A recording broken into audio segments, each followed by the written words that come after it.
Donc moi, ce qui m'a marqué cette année, c'est la compagnie aérienne nationale, la Middle East Airlines, qui a continué à faire voler ses avions pendant l'offensive israélienne.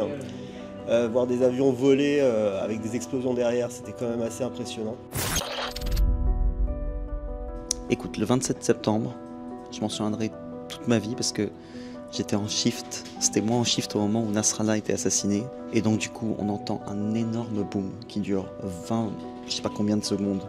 20 secondes qui m'ont semblé une minute, qui m'ont semblé une vie entière.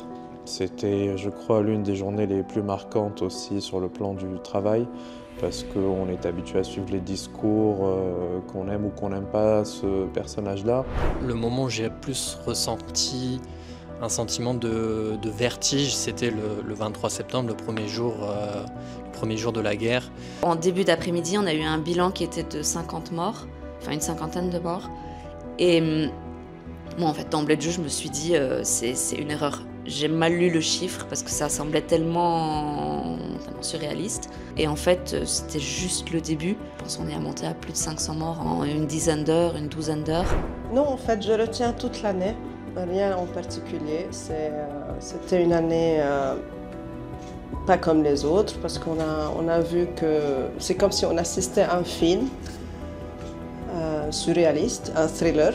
On a vu que tout peut changer en quelques mois, la vie peut basculer en quelques secondes, que ce soit au niveau politique, militaire ou même au niveau personnel. J'ai vu ça à la rédaction, il y a des gens qui ont perdu leur maison, il y a des gens qui ont perdu leurs proches.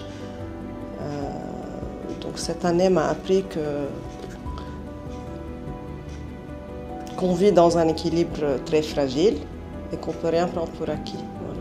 Dans tout ça, il y a une journée qui ressort qui était particulièrement forte, émotionnelle, mais aussi qui tranchait avec le reste parce que il n'y avait pas de violence. C'était le dimanche 8 décembre. On sort d'une année qui a été épouvantable, particulièrement difficile.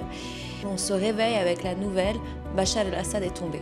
Ce qui était fort quand on est entré en Syrie, c'est que déjà on est parmi les premiers à entrer dans le pays. Et donc là, on est en train de voir des choses inédites.